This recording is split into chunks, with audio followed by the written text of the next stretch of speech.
On today's episode of the Nostalgia Test podcast, we invite Brian Colburn from Playlist Wars to celebrate our 1-year anniversary by putting Billy Joel's Greatest Hits Volume 1 through 3 to the ultimate test. And immediately after the episode, we go back in time for a little bit to where it all began. Episode 1, Cocktail.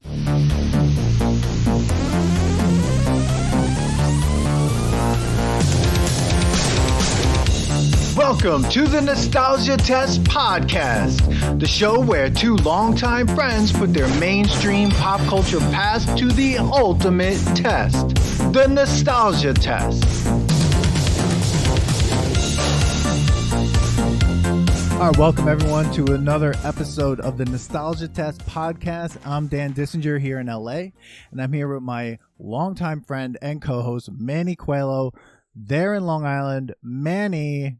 Dude, this is not just another episode. Saying, welcome to another episode. No, welcome to the episode, the anniversary episode. We've been doing this for a year. Oh, wow. Dan, can you believe that? No. I can't Maybe believe I can. It. I mean, after all the Rocky episodes, yes, I guess I can. Maybe it feels like 2 years. It feels like a coma. It feels like a coma. And a couple years later, the son's already 25 years old. Kid. What do we call it? What's the time travel movie we're going to call it? Punch to the Future. Punch to the Future. There it is. We get the Punch to the Future. That's how I feel. But yeah, everybody, this is our 1-year anniversary episode. It's going to be like the most Long Island episode ever. Of course. You have to celebrate. We got to celebrate our origins. Got to celebrate. I mean, we can't. Put it out there. Everyone knows just by listening to our accents, where we're from. At least mine when I really get into it. So it's like, Beluga. Yeah, man. This was exciting when you told me we were doing this one. Guys, we're putting Billy Joel's Greatest Hits Volumes 1, 2, and 3 to the test today. Holy nostalgia. Oh my God. Dan, before we get to that, how are you feeling about this year? You know what? When I go back and look at where we started and where we are now, the new logo's up on Instagram. New logo is up. Whew, took a year, but it's there. Took a year to get a new logo. Killed it. Dan couldn't wait. Been talking about this logo since day one, and we got it. And now Dan always has it behind him. We never get to see Dan's house or apartment or room he's in. Never get to see it. But me, you always see this white wall now. You never get to see it, and the thing is, I'm on my new microphone, got the microphone after almost a year, and it is sounding good, but I'm really been having a good time. Dan, I think it's not about how hard you get hit. It's about how you keep going. And how get up and keep going. Oh my God, I can't wait. I can't wait. But it's been I think where we started when we recorded Cocktail a year ago, the Cocktail Brian episode. Flanagan. Let's get that up, guys. We're still waiting for Cocktail's rating to go up. What is it? Rotten Tomatoes. It's got to go up. Waiting for that. We're waiting for a Cocktail 2. We're waiting for people to show respect to Cocktail. And, a part of me thought maybe we should have done the 1-year anniversary to Return to Cocktail, but I'm like, nah. No, we talk about Cocktail so much. Maybe some other time we have never lose your cool, never show surprise. But since then, when we recorded Cocktail to now, it's been quite a journey. Yes, I've learned a lot about how many things we loved that were garbage, and how many things that I didn't know if it was good that I enjoyed. I think the biggest surprise of the whole thing has been, and this is for me, has been how much I hated The Wedding Singer when I returned to it. So everyone go and listen to the Wedding Singer episode. That's a hot take, Dan, because a lot of people really it. Like that movie, and when you say that, I know it's because the soundtrack is phenomenal, but the fact that you don't really like that movie, people when I bring that up, I'm like, it's actually not that good. Have you seen it? People look at me and they don't really like what I said. Okay. Well, look, they can go back and watch The Wedding Singer, but there are no jokes. And one of our favorite drops comes from there. And so... That's a good meatball. It's a good meatball. Yeah, it's a good meatball. But the thing is, we made a joke they didn't make the joke. Yes. And I think that to me was like one of the biggest surprises. And the gastric journeys we've taken, those have been terrifying. Yes, the food journeys. I'm glad we took a break from them. I do want to get back to them just because they're funny. Mm-hmm. I definitely am surprised about how much I didn't like Take Off Your Pants and Jacket by Blink-182. Since that's like something that I compare to all of them. But we haven't disliked a lot of them. So I'm enjoying this, of course. I hate you sometimes because you make me go back to my childhood and ruin it a little bit. But let's get into this because we could go on a tangent on that. Right. And one of the episodes we should do, and I'm just going to suggest this now, is that I know you have the list of what we have passed, what's stayed nostalgic, and what's gone to the Take Off Your Pants and Jacket section. Yeah. So we should do that in the future. But here we are, Billy Joel, Billy the Kid. Holy nostalgia. But we also have it's a guest episode. Today's a guest episode. And that's we're so happy to have Brian Colburn from the Playlist Wars. Brian, thank you so much for being here, for celebrating our 1-year anniversary with us, and being on the Billy Joel episode. This is a big deal. Well, gentlemen, thank you for having me. And first and foremost, congratulations on the milestone. That's something some podcasters are just trying to get through the first 4 or 5 episodes. To make it a whole year, that's cheers, man. That's awesome. Very happy for you guys. Thank you. Thanks. Yeah, we are very happy about it. I get it. I'm exhausted. It's exhausting. So don't forget, me and Brian are out east. Brian, I have to record some things sometimes really late. We got L.A. over there. He's over there. He's fine up and at him when we're doing all these recordings. And sometimes Dan and I will do a double recording. And I'm like, my eyes are shut, and it's like 2 a.m. And he's just about to have dinner. You know? those are the best episodes. Those go in the tangents, the nostalgia test tangents. Brian, tell us a little bit about your podcast, what you guys do. Oh, awesome. Well, Playlist Wars is a podcast that I created with my best friend of 25 years, and our show format's pretty simple. Each episode, we choose one topic, band, or artist, and then the two of us plus a guest each create our own greatest hits playlist. And the episode is basically us battling over our choices, track 1 through track 10. And at the end of the episode, we let the listeners vote for which one of us, quote unquote, got it right. And then at the end of the season, we're going to go through each episode and see who got the most votes to see who won each band and thus won the season and gets bragging rights moving forward. Is there a trophy? Gomez is actually working on a championship belt like WWE style, so he's getting into this. Yes. Oh, nice. Oh, I love it. We were talking about that the other day about the belts, and I had to say, like, right? The Intercontinental belt was my favorite as a child. You love that one. That's the white one, right? Wasn't it? No. Bret Hart, when Bret Hart had it for, like, I don't know, forever, it was just like the most badass looking belt ever. Mm-hmm. Love the Intercontinental belt. Didn't understand why it existed, but it was awesome. I don't know why it existed either, but I always liked the guys who had that over the World Championship. But oh god, yeah, one of my favorite matches of all time was the squash match between the Ultimate Warrior and the Honky Tonk Man in SummerSlam. Yes. Oh my god. Holy nostalgia. Oh my god, we do have to get a wrestling episode in one time or another. All right, so where can we find you, Brian? Oh, that's awesome. So easy enough. PlaylistWarsPodcast.com.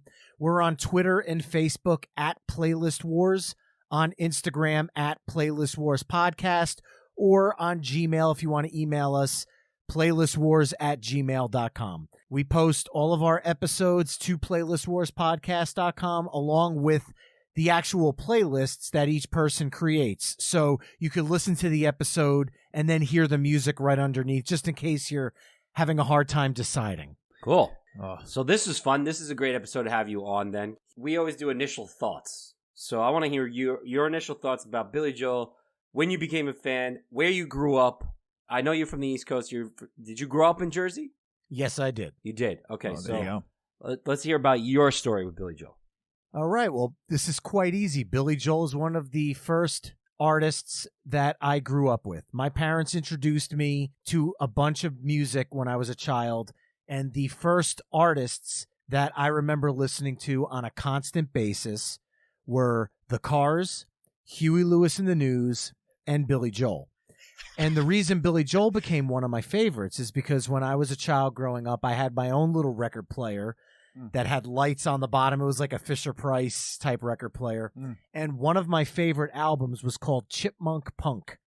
And it was Alvin and the Chipmunks doing, at the time, all popular music around 1980. Wow. And one of the songs on it was You May Be Right. Really? And I kept playing that over and over again. And my father said, hey, come into the living room. Let me play you something. And that's when he introduced me to Billy Joel. And ever since that point, Glass Houses became endless rotation for me. Then he bought the Nylon Curtain, then the Bridge. And then as I got older and started buying music for myself, I started going backwards into The Stranger, going back into Songs in the Attic, Cold Spring Harbor, Turnstiles, all these older albums. And I've been a fan, like I said, as long as I can remember listening to music. You just went some deep cuts in there. Deep cuts. Oh, yeah. Listen, as far as I can remember, my aunt used to have a record player. As a kid, I was blown away about this thing. Like, oh, what is this? You had to clean it. Like, she had this thing where you clean the records and stuff. And I was like, and I just remember, I don't remember what albums they were. I just remember Face of Billy Joel being on there and her playing the records. And I was just like, who is this? And we just listened to it. Like, I couldn't even tell you what songs back then I was listening to or like what album it was. I just remember his face, the records there, and always being on. Like, that's what it was on. Of course, because we lived on Long Island, but that was like in the era that it was in, that she just constantly played it all the time off of that record. So, well, I think along with living in Long Island, didn't you have to, like, isn't that contractually obligated to own at least 4 Billy Joel albums to live on Long Island? Yeah. I do know somebody who doesn't really like Billy Joel, which is, I'm not going to name his name because I want him to stay safe and he doesn't have to be attacked on this. But I mean, being on Long Island, like, you hear Billy Joel all the time, especially on the radio. If you're listening to like some sort of Long Island rock station, Billy Joel comes up on a constant basis. Like, especially Scenes in an Italian Restaurant. I think that song was probably played like more times on the radio than, Stairway to Heaven. But it's so weird to think that also when I look through my parents' records, then they would randomly come up. The Stranger, which now I have, here, I took to LA with me, and, Glass Houses and 52nd Street. Like, these albums, like, just are part of the collection. And I think when you also think of just New York in general, living in New York, you always get a Billy Joel song, specifically like New York State of Mind. Like, that song, if you're going to be somewhere where there's a lot of New Yorkers, tens of thousands of them. That's cheap applause right there. That's cheap applause. That's guaranteed success. Yeah, you're either getting that song or you're getting New York, New York by Frank Sinatra. So, like, I feel like one or the other. Plus, if you're going to karaoke on Long Island, someone's singing Billy Joel. Like, it's happening. Like, you can't stop it. If there's like a meme that says like, tell me you're from Long Island without really telling me you're from Long Island, it's just somebody listening to Billy Joel or singing Billy Joel like constantly. Today I walked into the coffee shop next to the brewery. I always have to mention Flux Coffee? Flux Coffee, yeah. Get fluxed up! And I started singing. I was like this. I was like, whoa. The longest for the longest. Then everybody that was behind the bar, the baristas, started singing, and I was like, "And we live in Long Island." And they were in perfect 3-point harmony. Oh, everybody was trying to do all the different. Like, I was doing bits, the longest for the longest, and they're like, like, it was so funny. And I was like, I'm doing that tonight because they're always like, "Oh, you recording tonight? Like, what are you testing tonight?" But but what's crazy is like, okay, yeah, we love him because, we're from out east. He's New York, but he's not just New York. He's obviously popular enough that he's multi-platinum. Like, he's, this is not just like a East Coast guy who like made it just in the East Coast. Yeah. So I don't even think we don't need to waste any time going like, so for anyone who doesn't know who Billy Joel is, there'll be a link in the show notes and you can look it up. But like, seriously, like, I don't know where you were born. If you're listening to the Nostalgia Test, then you know who Billy Joel is. Yeah, I hope. Yeah. Like, or else you've been under a rock somewhere. Like, so. But we listened to the Greatest Hits Volume 1 through 3, and what we're gonna do is, we'll talk about them. But I think each of us, because also we have Brian on the episode, we each made a top 5 from all three of them. So trying to pick 5 songs out of all 3. But also one thing we also thought about was like, what were some songs that we were really surprised weren't there? Because there were some songs that I'm just like, I'm not even gonna say my song yet, but like, because there's a song that I just love that I didn't see there. I was just so surprised at like some of the songs that they put together, and of course there is a difference between the song list of the the originally pressed record to the CD. But we'll put the albums to the test. The greatest hits albums. We'll put the greatest hits albums to the test. That's what we're doing. So, Brian, what was your first impressions going into the greatest hits albums? Like when you looked at them and kind of were listening to them. Well, I'll tell you, going back and listening to the actual greatest hits albums was a fun but angry experience for me. Yes. And there's a reason for that. I love Billy Joel. I love listening to him. He's an album artist to me. A lot of his albums come across as full statements. And I get it. Greatest Hits Volume 1 and 2 is a statement in and of itself. And I can listen to that if I'm in the mood to just hear the hits. However, the radio edit butchering that is done to some of these songs is some of the worst I have ever heard in my entire life. Entire verses just lopped out of the song that just make them seem like shells of the original pieces of music. Wow. So it's very hard to hear it when you expect a line to come up and it just cuts to the next chorus and you're going, the hell was that? And it sounds like a mistake.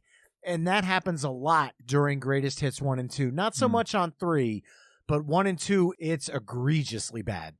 What do you feel like was one of the ones that like stood out the most to you? Easy. It's my one of my top 5 favorite songs by Billy Joel and the one of my picks, Pressure. It is such a butchering of the original song. They pulled out entire bridges. Wow. I think the Sesame Street bridge is in the original, but the baseball bridge is completely pulled out of the song. And to me, that just... No. I'm surprised he let that happen. Like, does he have any say in the process of this or the production of this? He has to, right? I mean, I don't know. Doesn't artists have say? Because who's putting out this album? Probably the record, label. the label's doing it. They want more money. Yeah. Come on. This is a cash grab, right? Yeah. Hey, we put this list together. This is before Apple existed. When you type in Apple, which I find better, like you go to Billy Joel Essentials, and someone made that list. And it's a great list, right? They didn't have that back then. So this was your Billy Joel Essentials. Yeah. But somebody had to put this together, and then they were like, we got to take this out and shorten stuff because we got to make things Well, the cute only logical explanation for the shortening that I can think of is the time restraints on vinyl and cassette, because those were the first 2 versions to come out. Then they put out the CD, and you would think without those time restraints of having 78 minutes per CD, they would have put them out in their full-length glory. But no, they gave everyone the double middle finger and kept all the radioettes on there until the complete Billy Joel box set that had Greatest Hits 1, 2, 3, and the live album. Those actually include the original versions. Is that the one that came in that booklet? Yes. There was like the big book. Oh, I love that one because then he like explains some of the songs. Oh. The 4th disc is unbelievable. It's all the great. Stories behind it. Yeah. And that to me is the definitive Greatest Hits album that I would go listen to. But for the sake of this discussion, I went back and listened to just the radio edits. And time after time, I'm going, ooh. I apologize because I think I said the baseball part was pulled. There's a very big bridge in Pressure pulled out. I just don't remember from this afternoon's listen which part of the song, but it was enough where I just went, like I stopped what I was doing and turned and went, what the hell? Like I just forgot. Yeah, on Wikipedia it says Pressure is only 3 minutes and 13 seconds long, which is 1.5 minutes shorter, with more than a verse omitted. From I'll tell you what it means to I read it too, what does it mean? Gone. Then not only that, like Just the Way You Are is only 3 minutes and 34 seconds long, which is 1.5 minutes shorter. Verse 2 is totally omitted. They could have cut another 3 minutes off of Just the Way You Are, and I would have been fine with that. Yeah, and the sax solo ends and fades early. My Life is nearly a minute shorter. Yep. And then the same notes are omitted between verses 1 and 2 in that too. Let's see, like I said, Pressure, Tell Her About It. The end fades approximately 20 seconds sooner. It's weird when you put a greatest hits and it's like, let's just omit total like verses out of a song. I don't even know how you get away with that. But I guess, like you said, it's the space on Yes. the actual medium. So, like they said in The Entertainer, they cut it down to 305. yeah. Yes. I mean, there's the explanations right in there. Yeah, Like, that should have been song 1. Yeah. I So actually Manny, think what do you that think? Piano Man Yeah. should not have been song 1 Yeah. on this. What do I think? I mean, I don't really love the third volume, although there's there's a couple songs on there that I had a tough time that I didn't want to choose. Like, Yeah. I did want to choose them, but there's certain ones that I'm just like, I wasn't really into. The first and second volume, I kind of grew up on that, and then I loved the box. I definitely had that box set. I definitely sat and listened to Billy Joel explain them all. I wouldn't have opened up with Piano Man. I mean, Dan, I know you were texting me earlier that you kind of hate Piano Man in a way because I guess it's like so played out. But I always feel like Piano Man should be last of the night. Like, everyone's been partying. It's time to sing Piano Man. You don't open up with Piano Man. Like, even when I played this with my wife, we were driving to the beach. She's like, "It's too soon for this. It's too soon. We got to put this like later. We have to like be almost at the beach for this one, you know?" So I would have preferred Captain Jack or maybe The Entertainer as number 1 and then kind of go from there. But I do have to say, when I was first listening to this, I was like, "Oh, man, I don't know if I like Billy Joel anymore." Right? And I was like, I don't know what was wrong with me. I was having a bad day, right? And I was like, would I play these all the time?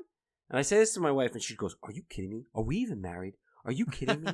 She's like, "We're playing this right now." With her in the car and us just belting it, we killed it. But what I will have to say is I stopped playing the Greatest Hits album, and I went to Billy Joel's Essential album by Apple Music, and I enjoyed, first of all, the versions a lot more because they pull it from the albums, and they don't pull it from this album. And there's a couple songs that got in there that I was like, "Oh my God, oh yeah, I love this song." And they were not in any of the Greatest Hits. So Yeah, I feel this. I felt the same about the third one, like you, Manny. That like, but one thing I will say about the third one, when I was listening to it, I was very confused about which songs on the third one I was enjoying. I was like, really, I like this one because I try to listen to everything. I'm trying to be like, I'm not skipping it. I'm going to listen to whatever it's on there. And I was really surprised. There are songs on a list of like, I have like almost 15 songs I had to make a 5 list out of, and some of them from the third one, a lot of them probably didn't make it. I think very stereotypical one maybe made it, but I think I was just like, I was so surprised with the ones that I enjoyed from that third one. But it is those first 2 that I would say, yeah, I grew up on those songs. I mean, you're on Long Island, you're in your car, you're listening to either 102.3 or you're listening to Q104, and like they're playing those songs. They're not going into that many of the ones from the third greatest hit. Billy Joel's third greatest hits is the Billy Joel 80s cover band and Step Brothers. Yeah. Every time I hear it, because they start playing Keeping the Faith when it starts, I think of Step Brothers, and that movie has officially ruined Billy Joel's Greatest Hits Volume 3 for me, because we're an 80s Billy Joel cover band. That's what that album is. It's, Do you know what's weird? I was talking about this the other day, how like an artist from the 70s, when the 80s came up and something happened. Like there are bands and groups that's like, oh, synthesizers, or like something happened in like that step from the 70s to the 80s and even into the 90s sometimes to artists that were making music in the 70s. Like I love Rush, but when Rush hit the 80s, there were things that were going on in that band. I'm like, why is this happening? Why are they doing this? Like I don't understand any of these things that's going on. This album I think was like Signals or something, but like it was weird. They refer to it on they were probably trying to compete against all like the synthesizing, like all the pop music that was going on. Like, how do you make money when all these other bands like that just came through, electronic and all that stuff? So it's like Billy Joel has to try to adjust and make money and like be, popular during that time. That's what I thought. We refer to it on Playlist Wars as the Phil Collins effect, because Phil Collins produced a lot of albums in the 80s, and he was very big in the over reverb drums and reverb on the bass and reverb on the vocals and reverb on the room they're in and reverb on the reverb. And that is how the Invisible Touch came from earlier Genesis in the 70s. That's where Eric Clapton's Beyond the Sun, which was produced by Phil Collins. That's how Eric Clapton got that sound. Yeah. And I just feel like, and I love Phil Collins and I love the stuff he did in the 80s, but that was the sound. And they all were trying to jump on that bandwagon in the 80s, so they seemed like they were staying with the times. And unfortunately, it created a lot of forgettable music because it all sounded exactly the same. Yeah. Totally agree with that one. So let's start. We have our top 5. We're gonna I don't have a top 5, but you two came prepared. So you're gonna do it right off the top, off the dome. I'm just kind of going off the dome, and I might put some deep cuts in here. Brian, why don't you start us off? Your 5th pick for your top 5. We talked about it earlier. Pressure. However, I'm angry at the version that's on Greatest Hits Volume 1 and 2. And the anger that he sings in that song, I emote when I listen to that version. But I love the song so much. The song friggin' rocks. It's Billy Joel at his angriest. It's a manic song. Electric keyboard should not sound the way it does at the opening of Pressure. It sounds heavy. Yeah. And that's something that the band really, at this point, they were cooking. You had Liberty DeVitto bringing that drum beat. That thing had an angst to it. And that song always stuck out in the catalog itself, let alone in Greatest Hits 1 and 2, for the intensity of it. Yeah. And that's something that always resonated with me. And I still think it's one of the best songs on the double Greatest Hits for that reason alone, just because of how different and how much it stands out from the pack. Yeah, I agree. I mean, every time I hear that intro, I feel like I'm about to watch like a horror film. Yes. Yeah. Like, I'm like, what's happening? It's a good one. I definitely, I wasn't sure how I felt about it. And when I was listening to it throughout this whole week, I was like, all right, it's growing on me. It's not on my list, but it's an honorable mention on my part. But. Yeah, I wrestled with that one for a while too. And I was like, where am I putting this? Like, how am I feeling? But like, I agree. That's one of like such a different song by him, and just an amazing choice to kind of the way he played that song. But too bad they butchered the hell out of it. But yeah, the version on Greatest Hits 1 and 2. If we were choosing that version, it would be down near the bottom. It would definitely be above Second Wind, though. I really don't like that one. But otherwise, sorry if that's your guys' number ones. I apologize. No, yeah, Manny, you're number 5. Do you have one? Yeah, I think I'm gonna go with. I mean, it's a sad one, but there's so much behind this song. Good Night, Saigon. Oh my God! Think, oh yeah. Yes. It's so sad. But he has such a way to tell that story and honor people. Like, there's another one that I like that he does that I'll bring up, but we're on this one. Good Night, Saigon just always got me. Like, it's such a slow intro. I was like, is it even on? I forgot about the helicopter part. So like, it just puts me to the feeling of what it would be like to be those young guys going to war. So Dan and I have a friend that we always mention. Matt used to play this all the time, and I totally like listening to it just because it makes me remember the time listening to it with my friends. But just like slowing down for the moment and like really getting into it, like, and like the part when like it's kind of like an acapella part, like when like you're all and we'll all go down together. That's like the feels. I'm getting chills thinking about it. I'm literally getting them when you just mentioned, you know, that like part. Remember like when that part comes on and like you're waiting for it. And I stopped. Like today I was working and I stopped when I was listening to this because I was like, I don't want to think about anything else except for like the pain that was going on through these kids. I mean, they were kids going to war. I mean, this was crazy. And there's a part in New Girl, if you ever watched that show, where Schmidt, he's in the... I was going to bring this He's in the up. lounge. He's in the airport. He's in the airport lounge for the first time. And he's talking to this rich guy. And the guy gets all starts to like degrade his girlfriend. He's like, shut up, you dirty old bitch. 516, all up in your lounge. He's like, Billy Joel. Good Night, Saigon. That's a sad one. I thought that was the best. L-I-R-R. L-I-R. So I thought that was the greatest part. That scene itself was like so Long Island. It was 516. 516, all up in your lunch. Long Island. But Billy Joel. And as he's getting teared away, he's like, Good Night, Saigon. That's a sad one. That song is very special to me. My father served in Vietnam, and The last time that I went to see with him and some other people in my family, we were at the Garden to see Billy Joel, and he played Goodnight Saigon. And when they were playing it, I looked around, and in our section, there was at least 25 or 30 people, my father being one of them, standing at attention the whole song. Wow. I started bawling, like, because you look around and everybody's singing and having fun, but then you look and every veteran was standing at attention the whole song, and they brought a bunch of NYPD up on stage to sing along with it. I mean, I was bawling my eyes out. It was such a powerful moment. That song it's actually hard for me to listen to because when I think about that moment, it just resonates so strongly, but he really hit the nail on the head with that song. And seeing people's reactions in the crowd that night just shows me how much that song meant to them as well as to fans of Billy Joel. Wow. Yeah. So my number 5 pick, I wrestled with this one. I texted with Manny about it, but I put Piano Man at number 5 on my list. And big reason is I was just like, am I putting it on at all? It's like one of those songs to me where I'm like, I've heard it 10 million times. I know it's a good song. I know it's part of like the Billy Joel canon and whatever. But I was like, do I want to bring this on the list? And when I went down, I was like, we're putting it at number 5 then. And I like the song. I think it's great.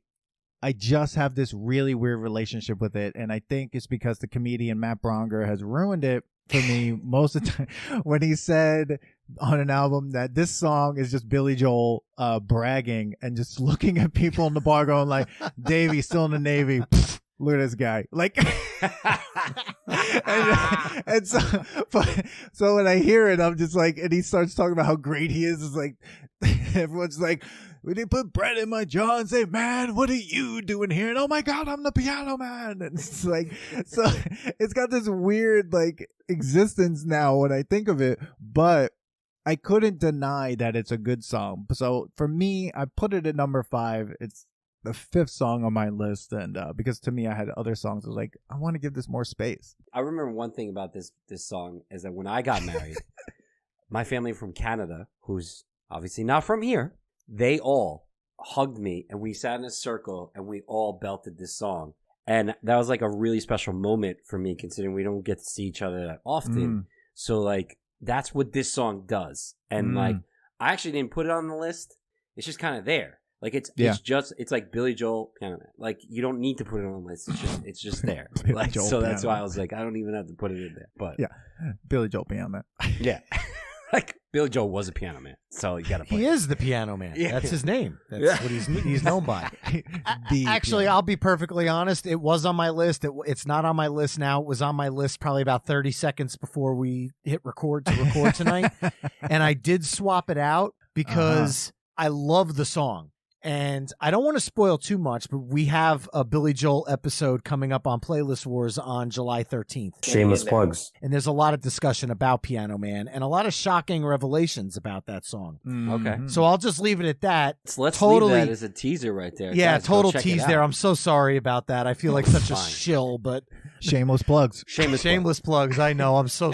Shameless plugs. Awful. Don't worry, we have drops for that.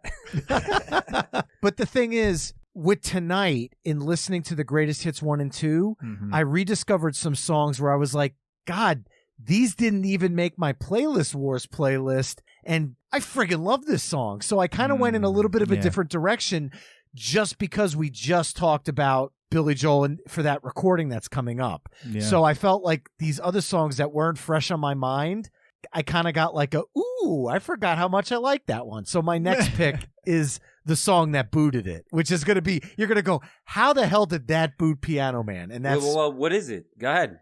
All right. The Stranger. The Stranger. Oh. Because Billy Joel is known as the Piano Man. And that song is piano driven.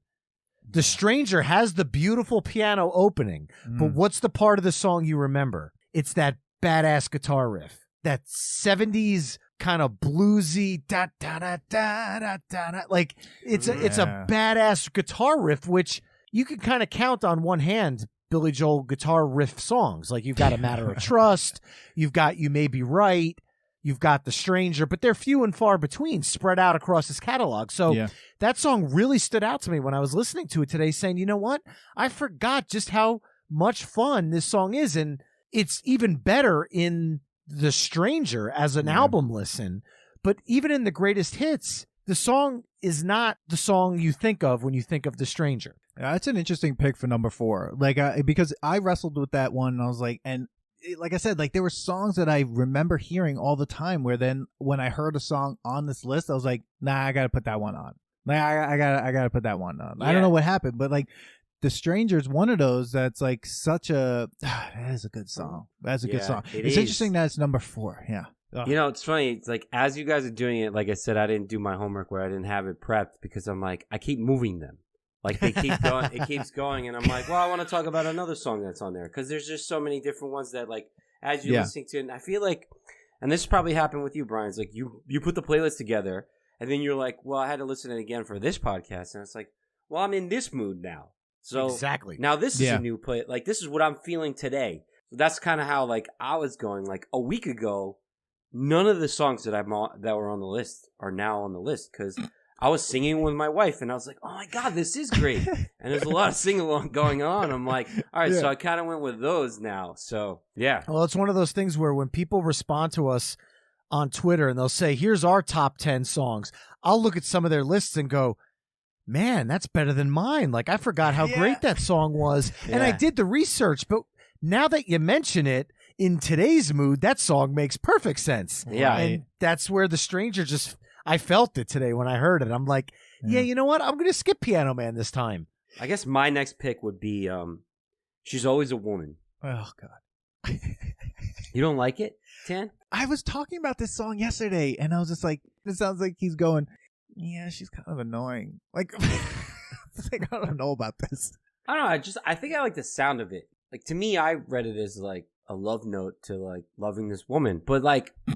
You know, you might look at it a different way. I don't know. I just like the way it sounded. I'll take that song over Just the Way You Are any day from the ballads on The Stranger. I feel like Just the Way You Are is a product of its time. It's almost up there with, like, I Just Called to Say I Love You, kind of in that bucket of 80s cheesy ballads. But She's Always a Woman to me is just a beautiful piano ballad. It's a song that could have fit as well on Cold Spring Harbor as it did on The Stranger. And that's why I like that song, because it is a throwback to that Cold Spring Harbor singer-songwriter style of Billy Joel. I think you convinced me. I'm good on that one. Oh, my God. So my number 4 is Downeaster Alexa. Yes! And just took away one of my lists. Well, I love that song. Dude, put it in your list, because like I have to have it at 4 because I'm like, I need it in there, and I like that song better than the Piano Man. Like, when I heard Downeaster Alexa again, I was like, this is such a good song. Such a good song. And it represents, like, Billy Joel's, like, the growth of him into that kind of artist after, because that's on Greatest Hits 3, I believe. And such a great song. And I'd rather listen to that song than Piano Man. Like, isn't this another song about, like, maybe correct me if I'm wrong, because I remember this was for, like, there was some stuff happening with fishermen and the regulations and stuff, and he, like, wrote this for the fishermen, you know, during that time. It was, like, almost like a protest song. I forget what it was, but this was, like, dedicated to, you know, guys working on the rod and the reel. Okay. Bro hugs. Like, usually I do some research for this one, but I was, like, going straight off, like, emotion, but it just becomes like this unbelievable story. And I think that's the other part about the Billy Joel songs that I really like, are the ones that kind of that are more storytelling songs.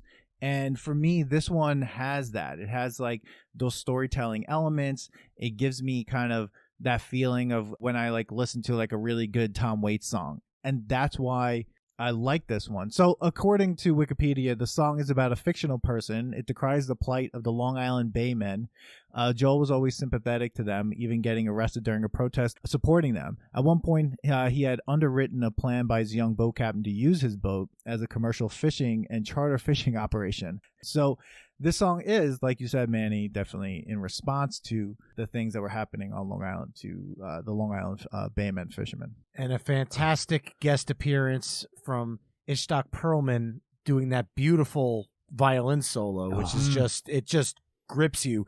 That's a good guest spot on a Billy Joel album. Yeah. In comparison, when you have Color Me Bad on All About Soul on the River of Dreams album, that's a not so good guest on a Billy Joel album.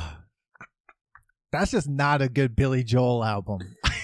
Pretty much. Yo, I got a deep cut from that album that I like. And it's Shades of Grey. Dude, that's got a message. Yeah, it's got a mess. Shades of Grey and No Man's Land are the two big takeaways from River of Dreams that I felt like were decent songs. And then some of the rest of it is a little more forgettable than... Yeah. There's not bad, but just there. Manny, why don't we go with you for number 3? Wow. You got me... I think you're still picking your number 3. No, I was gonna move this one up, but I was gonna save this one, but I'm just gonna have to say Scenes from Italian Restaurant. That's gonna be more. I love that it sounds like 2 songs. Mm-hmm. It's so good. It reminds me of one of the Bruce Springsteen songs about when he talks about meeting somebody that he hadn't seen in a while, and they're like talking about the past. So it's just really good. Song. Yeah, every Bruce Springsteen song. But of course, I mean, I love it. I think it's great.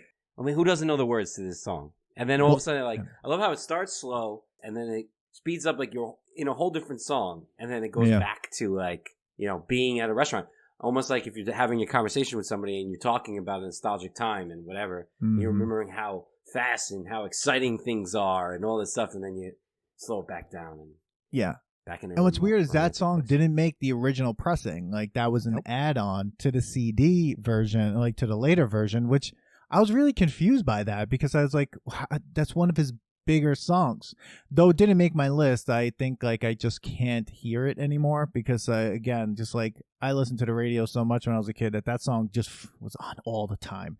That song never stopped. That was just like, you heard it. It was like Billy Joel's like November Rain to me. Like anytime I heard it, I was like, is it over yet? Like I like it, but it's gotta end. How much are they eating at this restaurant? So do you like that more than Piano Man, or you think Piano Man? Obviously, well, yeah, you didn't put that on your list, so. I would rather Piano Man than I think really? Scenes from Italian Restaurant. Okay. Yeah. See, I would rather Scenes from Italian Restaurant. I'm siding completely with Manny on this one. Sorry, Daniel. Hey, it's okay. It happens all the time. It's my number 2 song. Wow. Yeah, it's Billy Joel's ode to the Beatles, Abbey Road. He has said in interviews that Scenes from an Italian Restaurant is based off of his love of Abbey Road, the second half. And that's where the song structure comes from, which I think is fascinating. But the funniest part about it is you talked about, Dan, how much they played that song on the radio all the time. All the time. Fun fact about the song, it was never released as a single. It is not a single. What? Oh, that's amazing. No, it was never released as a single. So the fact that it was on the CD pressing was because of fan demand at that point. Wow. But that song, which we all know, and it's probably his second most popular song, not a single. Wow. Like, I mean, I just wasn't. I felt like I wasn't rooting for Brenda and Eddie because they spent their money on a waterbed. Well, you already know. Like, yeah, I know. Like, who gets a waterbed? What? Yeah, exactly. When I heard that, I was like, okay. Like, I wanted a waterbed for like maybe like a few. Like, I mean, that's why the divorce happened. The waterbed. I mean, you cannot sleep with someone for 10 years. No, 10 minutes. Waterbed. What are you talking about? Yeah. I mean, someone's coming in there with keys, popping that thing. Like, first, my uncle had a waterbed. I was a child when I jumped on it. And I was like, this is fun for a moment. And I was a child. And I was like, this is not good. Like, there's people who get seasick all the time. You're giving them a waterbed? Who has a waterbed? I think a part of me, and I think I said this. Do they still exist? Yeah. Of course they do. Waterbed fails the nostalgia test. I think the problem with Brenda and Eddie, and I think I had this issue with Rocky too, was that my mind now goes to what are they spending their money on? Like, so I'm thinking about it. I'm Well, like, they had to get the paintings from Sears, man. That's where else do you get your Paintings paintings? from that Sears. line, First of all, that why are you line, getting who paintings gets from paintings Sears? from First of Sears? all, Like, they sell paintings? I guess Yeah, like the they dentist did. office and I mean, it's stuff. like the home diner sense of the paintings. time. Yeah. You know? Now you go to Home Goods. It's like Brenda, like Brendan and Eddie special went paintings to from the Marshalls Home and Sense. Home Goods. Yeah. So, guys, if you like Nostalgia Test podcast, please don't forget to like and subscribe. Yeah, subscribe and like. Follow us on subscribe. all social media outlets that you can find us and where you can get podcasts: Podbean, Spotify, Apple. All right, my number 3 is the only song I'm picking off of Greatest Hits Volume 3, and it's just simply one of my favorite Billy Joel songs, and it is one of the bigger known hits. However, at the time, I was able to buy my own music in 1989, and I loved the Stormfront album. And believe it or not, because we had to do We Didn't Start the Fire for history class, that's not the song, but I had to memorize it. So that part was always kind of like grating because it puts me right back into that test mode every time I hear the song, and I get like anxiety, like I'm going to fail. My favorite song from that album and from Greatest Hits Volume 3 is I Go to Extremes. I feel like it's a perfect song, the way Billy Joel describes anyone who's ever dealt with any kind of anxiety or emotional stress in their life, having gone through that myself. The song just resonates with me on a personal level. And it's very uplifting because, you know, there's just lines in it like, sometimes I lie awake night after night, coming apart at the seams, eager to please, ready to fight. Why do I go to extremes? Anyone who's ever dealt with anxiety in their life in any form, good or bad, you could feel that. And it's a poetic song. It feels good. Sometimes a song just makes you happy, and that's the only reason you like it. That song just makes me happy. It's a fun, upbeat 80s Billy Joel era song. So Go to Extremes. I love it's a great song. I didn't put that on. So because like my number 3 was what you said, Brian, that you can't hear, and that's We Didn't Start the Fire. Okay. It's just an unbelievable song to me. I remember seeing him play it live on like the Grammys or something like that when I was a kid and being like, oh my God, this is like a song? Like, what is this? Like, I can't even believe what I'm listening to.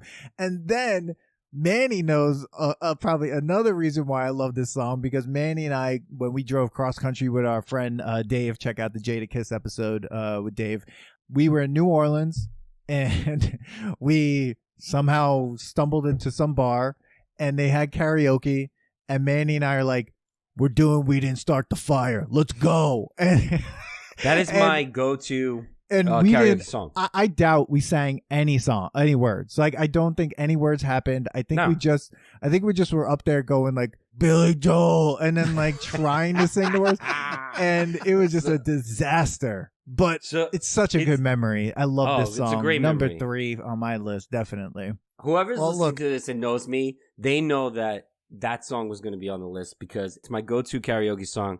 There are times that I don't even need to look at the words. If I'm in the zone, I can just do the whole song. Sometimes I make up some of the words and it sounds like what they're supposed to say. But there was 2 times.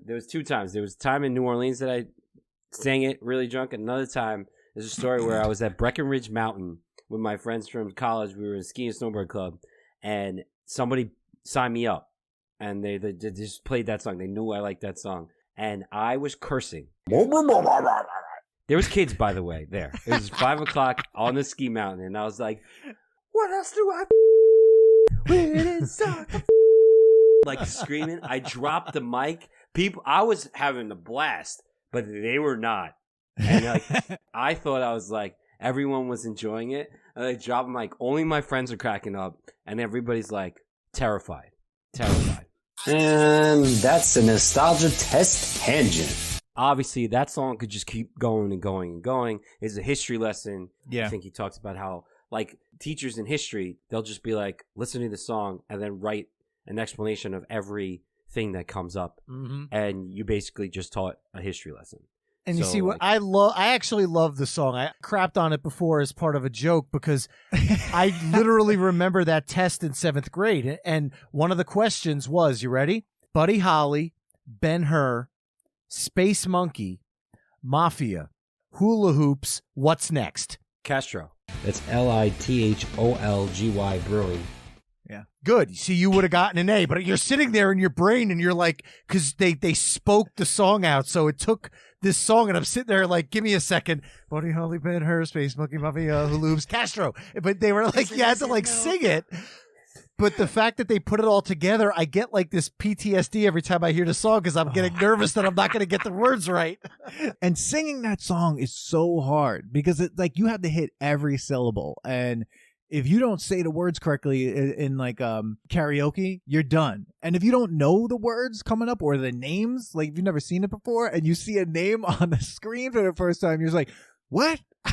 It's over. It's there over. are times that Shut I just it down. like, that's why I Shut don't it even down. look at it, Dan, because if you look at it and you're like, wait, but I've always said Bob Dole, and like it's not Bob Dole, right? And I'm like, I just say it. I just say it. I don't care, because if you look at it and try to correct it, like you're saying, Dan, you're done. Yeah. You've lost Yeah. the momentum of keeping up with the song. Yeah, Great it song. has to be my number 3. So many memories around that song. Such a powerful song. I will say, Only the Good Die Young is great tune. I think That's it's your great. number 2. Yeah. My dad loves to say that phrase all the time, and I actually like the song. Why not? So weird. Dude, I'm just making this up on the fly. Well, They can dude, ask me tomorrow, and I could be like, that's a song that New I York could State of pass. Mind. But like, That's a song New York that I State can of Mind pass. to me, you could pass too. Like, of course it's a good song. It's about New York. Of course, it's cheap applause song. Well, I Like, had a he's lot of problems with New he's York State he's of at a Mind. concert, and he of course when he's in New York, he like mentions every single newspaper. Like, yeah, I get it. Like, but yeah, I like Only the Good Die Young. I like it. Really?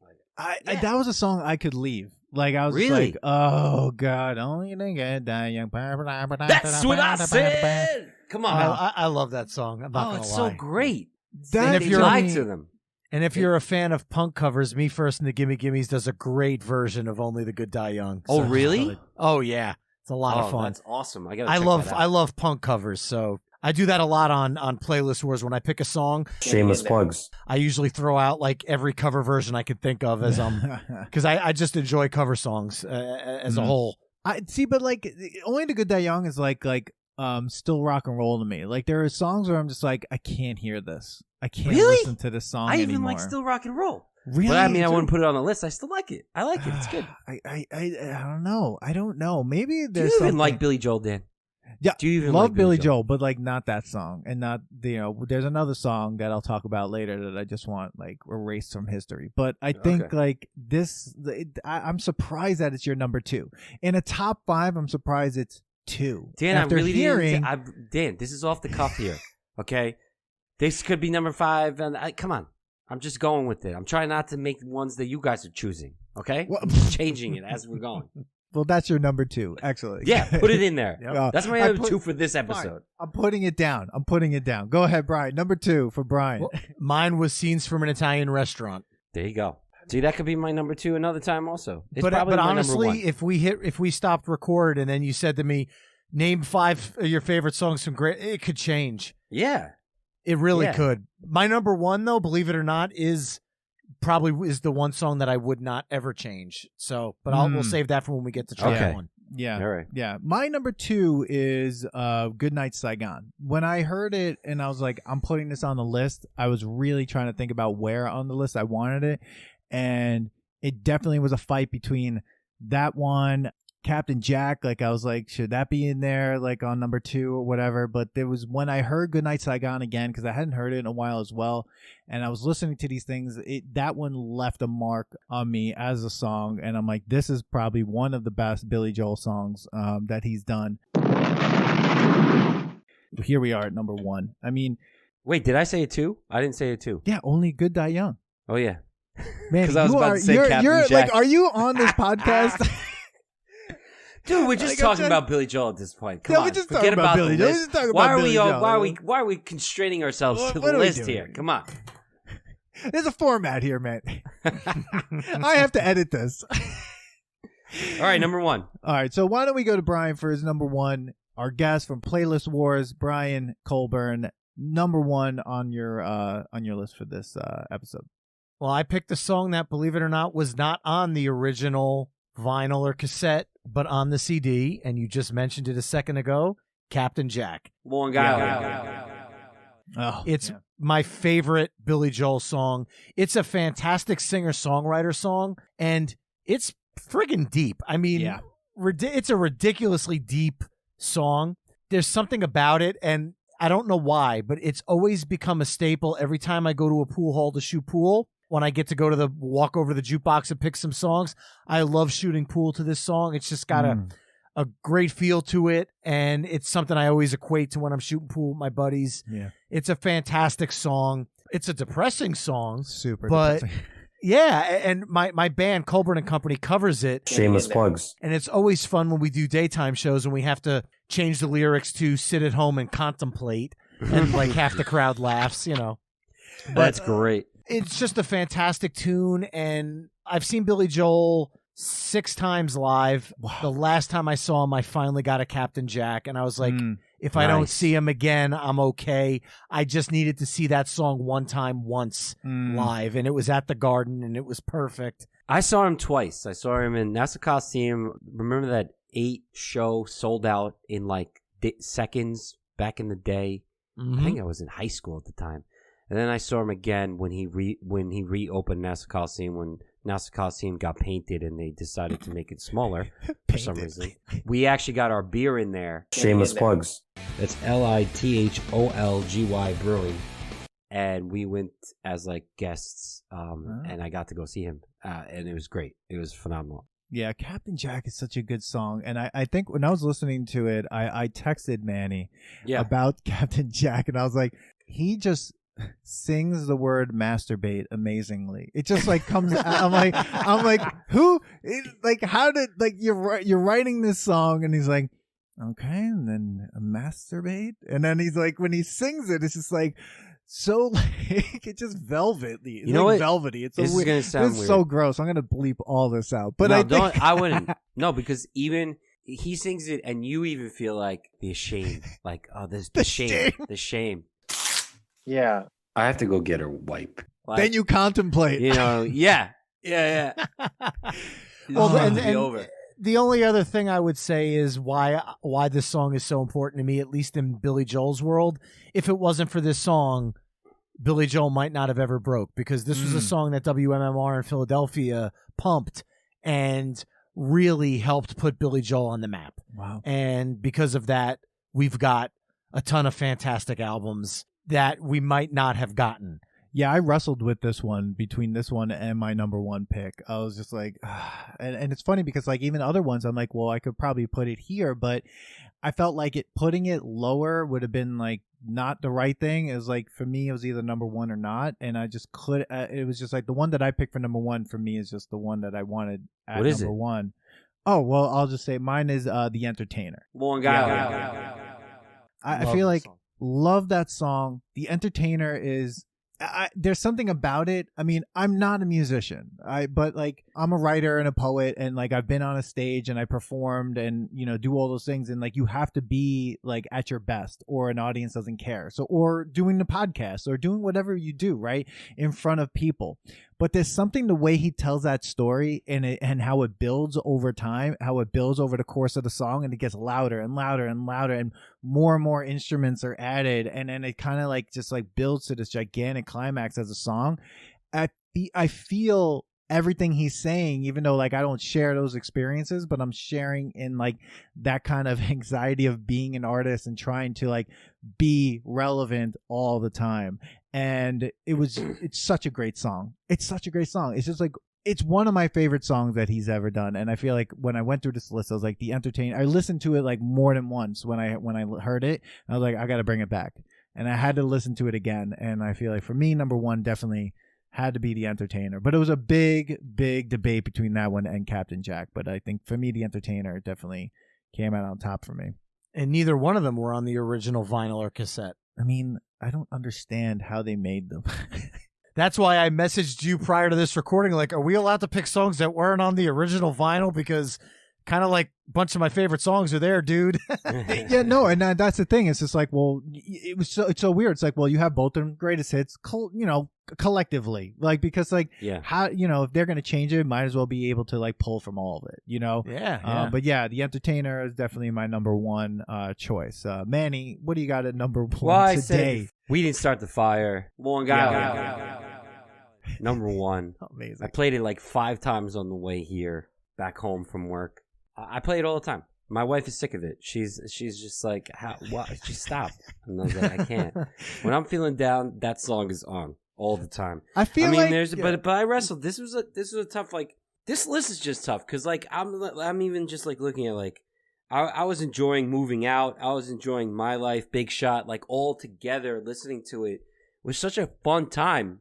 Re-listening. It's a great sequence. It's a great.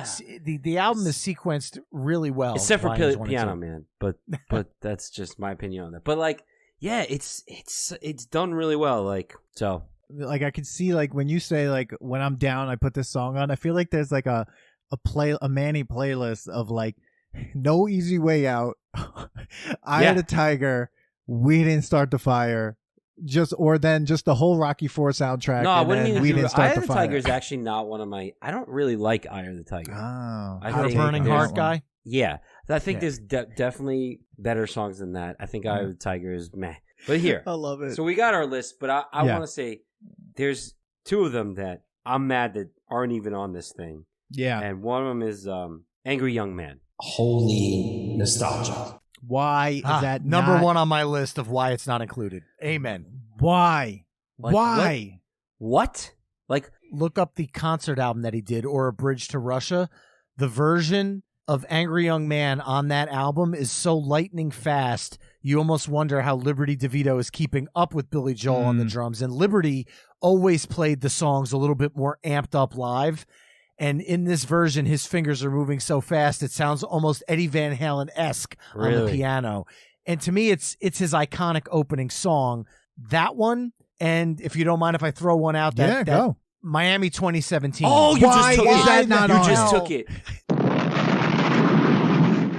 Brian, you just took my second one. Dude, you and I are right there. I love that song. Good. That song is so good. You want to talk about telling a story. Oh my God. Like a whole other life, of a whole other imagination of what the future might look like. I love that song. I want to play that song like with Handlebars by Flowbots, because like I want to do a remix of those 2 songs, because they're both telling about a future coming up or something that's like they're telling some sort of weird future. And I said it last night. I was listening to it. I was like, this is like Billy Joel's science fiction song. Like I feel like it's like sci-fi. And I was like, why is this not on the list? How do you make a greatest hits and not put that on the list? I was livid.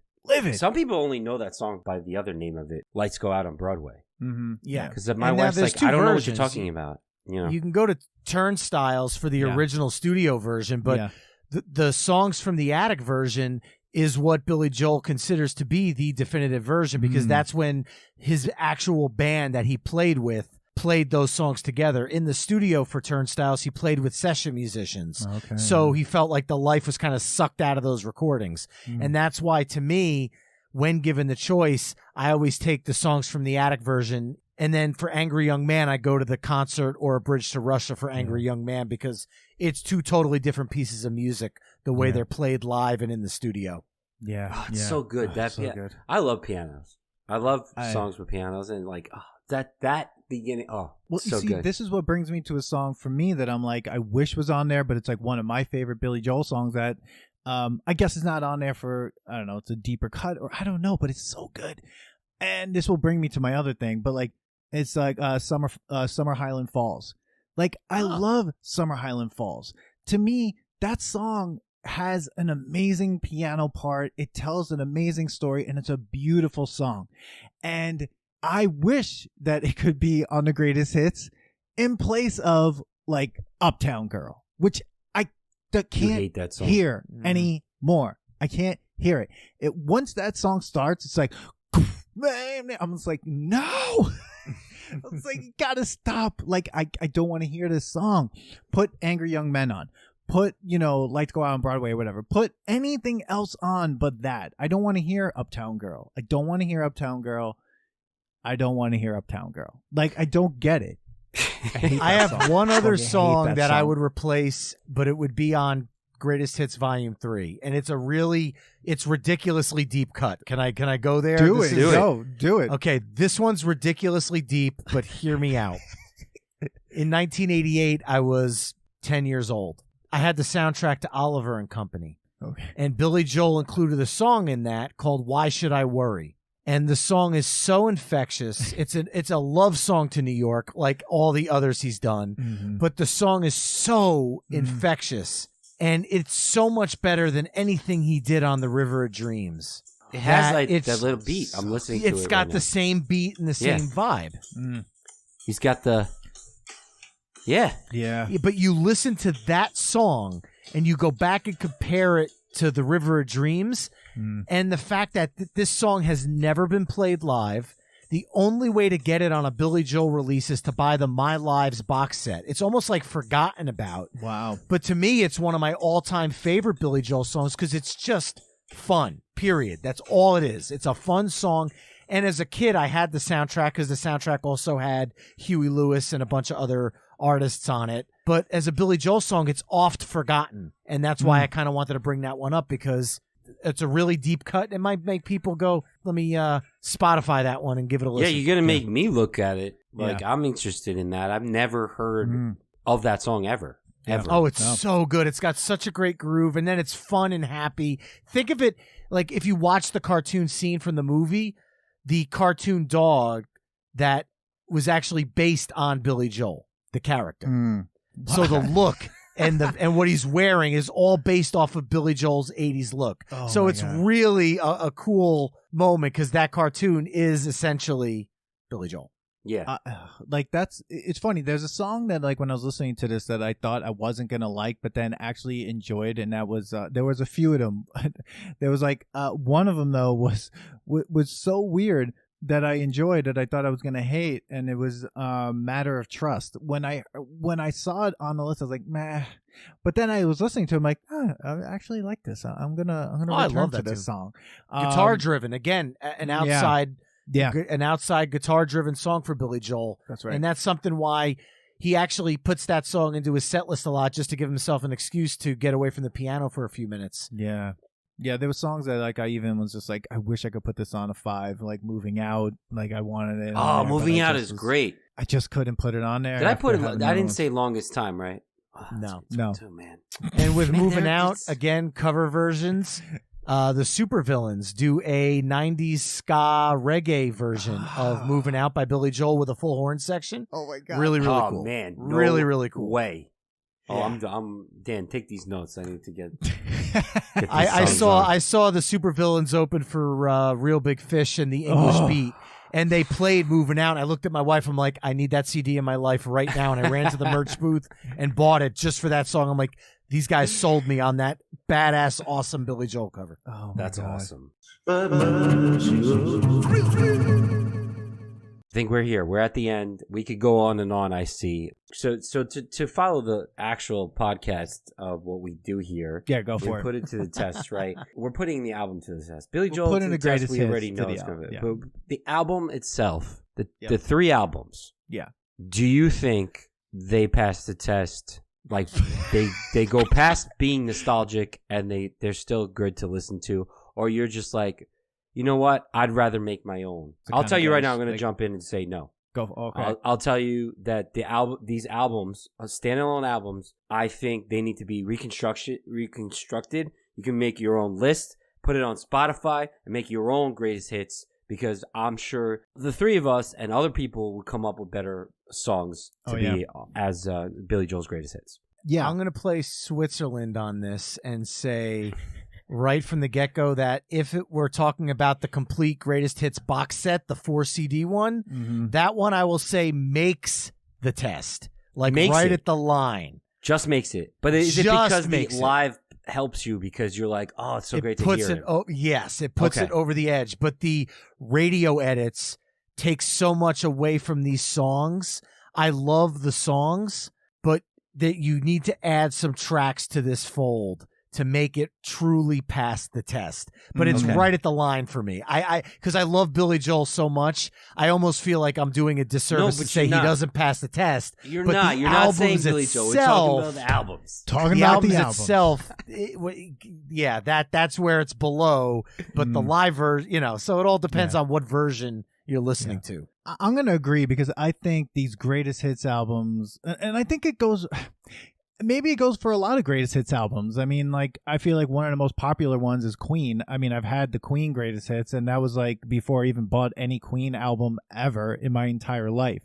I still don't think I have a Queen album, but I think like with these greatest hits albums from Billy Joel, the one thing it made me do was want to just go listen to the albums. So it's to pull my record, like my vinyl copy of The Stranger out and throw that on my record player and listen to Turnstiles and Cold Spring Harbor. So I think as an element of nostalgia, the greatest hits albums do that. They are nostalgic. But other than that, like I'm not going to be like bumping the greatest hits album of Billy Joel. I'm just going to go, let's just listen to Glass Houses. It's funny because I was texting a friend of mine, shout out to Megan Nolan, that like her husband, Tom Nolan of Cortland Manor.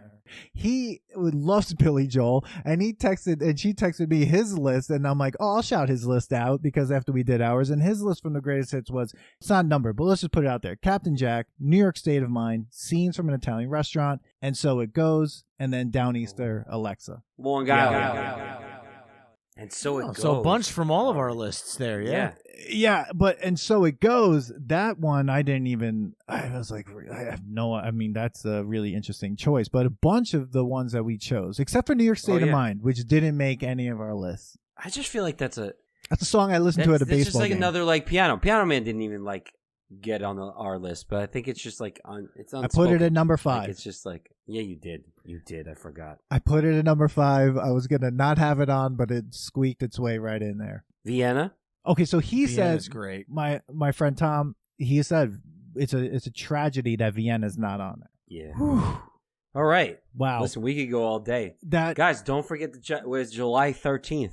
We have on July 13th a Playlist Wars episode where we're joined by Melissa Boileau, who's the host of Songs from the Attic, which is a radio show dedicated to the music of Billy Joel that runs in New York on WVOA 87.7 FM every Sunday morning from 10 to 11 a.m., as well as WVOAradio.com. She is the biggest Billy Joel fan I've ever met in my entire life, and Gomez and I go up against her to pick our 10 favorite Billy Joel songs to create what we each feel is the perfect Billy Joel playlist. And I will say, some songs made it tonight on this episode that did not make my list. Really? For that recording, because again, different mode, different mindset. Yeah, exactly. So I could talk about Billy Joel all the time. You guys are fantastic. Oh. It's an absolute honor to be on your anniversary show. I thank you guys so much. Well, thank you for coming. Thank you. Thank you, Brian. And we had a blast too. Like, can't wait to hear that episode as well. And tell us what you think. We'd love to see your top 5. Post it in the comments. Post it on Instagram. Brian, it was such a good time. Such a great episode. So happy you're here. Happy anniversary, 1 year, Manny. Happy anniversary, Dan. I'll see you next time. Damn Rocky Marathon that's going on. Guys, you got to check them out. But guys, thank you. Don't forget to follow us, like, and subscribe. And don't forget to follow Brian. And Brian, where can we find you again? You can find us at playlistwarspodcast.com, on Instagram at Playlist Wars Podcast, and on Twitter and Facebook at Playlist Wars. Awesome. And I'm going to leave with this. Never lose your cool, never show surprise. Oh, my God. Go check out episode 1. Check out episode 1, thenostalgiatest.com, at The Nostalgia Test on Instagram and Facebook, and at Nostalgia Test on Twitter. Thank you, everyone, for listening.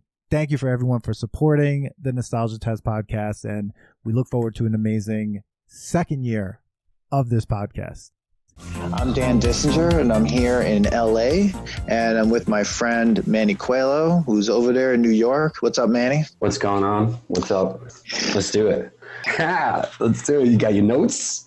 First of all, I have what I think is a thesis, a masterful amount of. I have every single line by the two people that were big in his life. Let's go. Let's just get into it. For the first episode we went back and we visited the 1988 quote unquote rom-com Cocktail starring Tom Cruise and Elizabeth Shue. This is from the Wikipedia.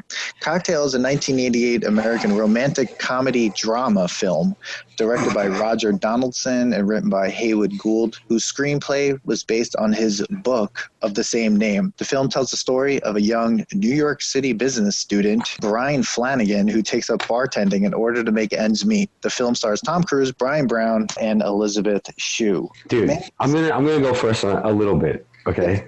Go Just ahead. to kind of my background, why we chose this album. Because this is my all-time favorite. I don't know why. I can't tell you why. This to me is the perfect nostalgia test, right?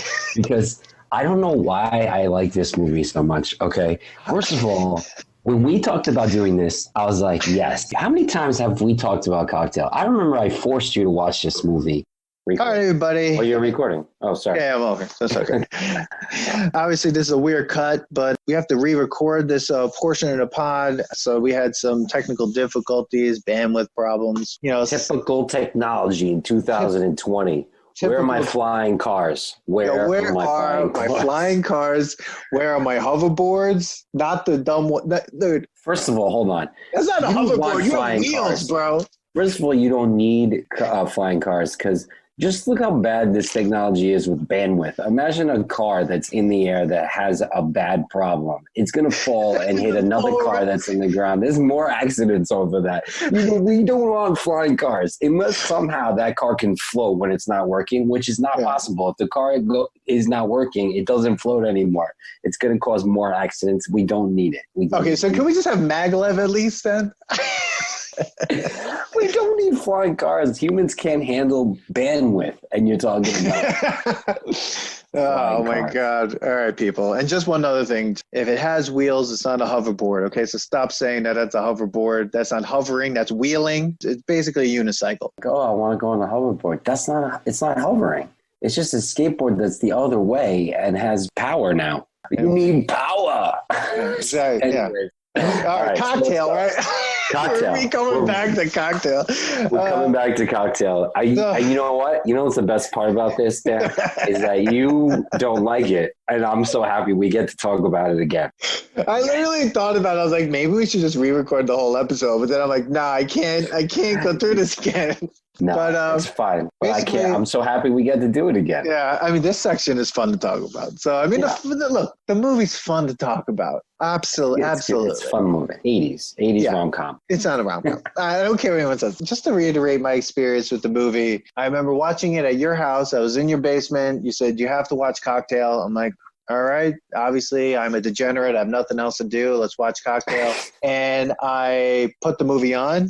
I watched it. It then ended. The sun had come up at that point. I got into my car and went to work at Walgreens. That's my experience with Cocktail. It was crazy and weird. And then I remember seeing bits and pieces of it every now and then. We talked about it. We'd always quote from it and stuff like that. But then after that, I never really watched it until this moment again. It's so weird to kind of go back to it. But my experience, obviously you already know it, but nobody else knows it, is that I've watched this probably more than a handful of times, more than I should watch this movie. You would think that this is, Casablanca. I don't know what got me into it. I'm sure it was my mom. She was a big Tom Cruise fan back then.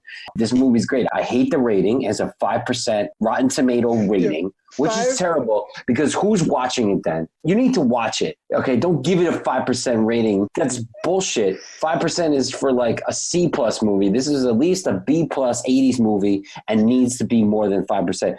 Glitter probably has more than 5%. Glitter, okay? I mean, Bullshit. 5% is low. Maybe we should agree with the Google users somehow gave it an 85% rating. All right. All right. All right. Well, I think that's a little too high, but if you want to go, that's fine. But I'm going to give it an 85. I like it. I would give it 100. No, 99 maybe. No. 99 based on 80s movies, but not. I think definitely Tom Cruise takes this movie, he puts it on his, very little back, gets it across the finish line.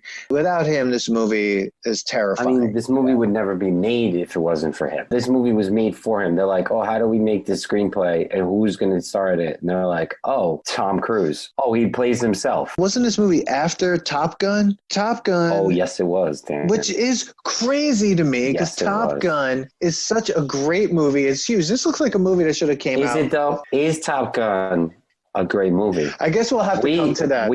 That's a test. That's we're going to be another test. Because again, we're thinking it is. When was the last time you actually sat down and watched the whole thing? Dear God. Top Gun? Instead of just saying Need for Speed or, you lost that loving feeling, quoting all the what everybody else quotes and watching men play volleyball together naked. We may not like it. And this is wrong that I'm saying that because I love Tom Cruise, so it doesn't matter. I'm sure I'm going to like it. But let's get talking about the rom-com. Which is the rom-com. Rom-com. And it was, Tom Cruise made literally garbage writing unbelievable in this movie. The writing is terrible. The movie is based on a novel, which I am so surprised at. To this day, I am still thinking this was a book. That scares me a lot. I think to me, this movie opens up with one of the most incomprehensible scenes of all time. You're right into the 80s with the title track. Sure. Neon, 80s music playing. Greyhound bus is being flagged down by you don't know what. Why are they pulling over the bus? My question is this. Why don't they just drive him to the city? They've driven this far away, getting him onto a Greyhound bus. How far? Where was he when he got onto the bus? I don't know. And first of all, you're in the Navy or in the Army, and you could just pull over a bus anytime you want. And there was open seat? I guess he had a ticket, but that's not how buses work. No, he didn't have it. Or maybe he missed the bus. He probably missed the bus because he was a degenerate. So he probably missed the bus because he was drunk and he didn't make it, Yeah, but you're right. Then just let them drive you to the city. Where are you going? And then they're all standing there staring at the bus. Did you see that one friend? The one friend hits the bus? Yeah. Slaps the bus in the butt. What are you doing? Yeah, it's like, go get him, bus. Wow. What are you doing? If I was that bus driver, I'd be so scared. We're getting hijacked. What are you doing? You can only get away with that in an 80s movie. Pull over a bus, cut right in front of them. That bus should have ran straight through them, and the movie should have been 10 seconds long, and then they should die. So then it opens up right away to showing you what this movie's about. It's about a man who wants to make it big in New York City. You get the books that he's reading, which is fast track to making money, make $1 million, how to make $1 million. This is a movie in the 80s, probably around the same times that all the stockbroking movies come around. Oh, yeah. Everything was just about making money, business. Even though it's supposed to be a rom-com, and he's looking at the city with the Twin Towers, which was a crazy scene to watch. Yeah. He holds a baby in his hand, and he's like, we're going to make it, kid. We're going to make it. But that was some foreshadowing right there. You want to talk about some complex shit, man. Foreshadowing. There was a lot. This is great writing. Oh, it was great. The first 2 minutes of that movie told you the whole story of what that movie was going to be about millionaires and businessmen versus the guy who's struggling. There was even this one scene it lasted 2 seconds. There's a dog walker with 10, 20 dogs, obviously making a lot of money, all in one shot. He's walking these dogs. He's trained them. They're walking in unison. It's calm. And then the next shot is a man struggling to hold one dog and picking up the dog shit. Right there, big comparison of what this movie is going to be about. Yeah. The rich people and the struggling working man. If you don't watch the rest of the movie, you wouldn't understand why that shot was in the movie. Tells you the story right there. And then the baby. That. We could just end the, we could end the movie right just give Tom Cruise his baby. This baby, he wants to make it big, and he's going to work hard to do it, and the baby's going to screw some things up. Here we go. But I just want to say, Manhattan around the late 80s and 90s, horrible. Gross. Horrible. And where did they end up? Definitely Long Island City. No, that was Long Island City before Long Island City was Long Island City of what it is today. Yeah. I was looking at the pictures and I was like, oh my God, that doesn't look like anything or what it looks like now. But it was crap. So basically his uncle, in which he went to his bar to take advice from, has a bar in the worst part of Queens at the time. Yeah. It seemed. Yeah, you know? one of the worst parts of Queens. It was so uninhabitable that, according to my mentor at St. John's, Dr. Ganter, shout out to Dr. Ganter, when he lived there, he said there was so little people that lived there that there wasn't even alternate side of the street parking. Can you imagine that? No. No one's there, so don't worry about like changing your car on the other side of the street. Wow. That's how little anyone cared about Long Island City. So he's in Long Island City. He's getting advice from his uncle. I guess his parents are dead. Everyone that he knows is dead. I mean, he's an orphan basically, but yeah. But dude, there was two people in this that gave him advice, and it was Uncle Pat and Coughlin, Douglas Coughlin. But Uncle Pat gets like short change. You might as well just give it Uncle Pat the finger and thanks Uncle Pat. And then 50 minutes later, come back and say, oh, you were right. The movie could have ended by him listening to just Uncle Pat. I'm just going to say a couple quotes that Uncle Pat said. Most things in life, good or bad, just kind of happen. Huge. Then he says, big advice. You don't get rich giving things away. So on the house, at a bar, never. Uncle Pat does not do that. He even tells a story about the Mets winning. 1986, yeah. Yeah, the 1986. And one of his clients that go there all the time says, drinks around the house, and he punched him in the face. Pat punched this guy in the face. So he does not like giving money away. And he says, outwork, outthink, and outmaneuver. And then like Tom's character, Brian Flanagan, says, you know, but you want to have fun. He's like, you want fun? Go play at the beach. Uncle Pat is tough. He's been through it all. And, you know, he still has that bar. He's got money. He has. But maybe he is a millionaire. That guy might be putting enough money away where he might be a multi-millionaire, but he doesn't look like a millionaire. And Tom Cruise wants to look like a millionaire, but not actually be one. And see, that's a problem. This is true because if we fast forward to the end of the movie, Tom gets a loan from who? From Uncle Pat. Uncle Pat. So you might be right.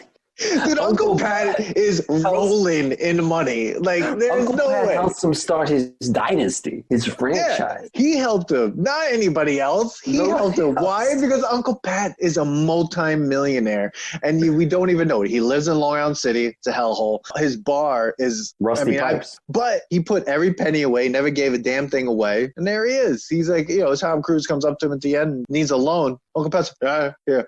Like, because he's a millionaire. But see, this is the thing. Like, after that, Tom Cruise, like, has to go on a bunch of job interviews now. Oh, the greatest montage, basically a statement. Everyone needs to go to college. Because he comes out. There's two things you learn in this montage. The United States treats all their vets like shit.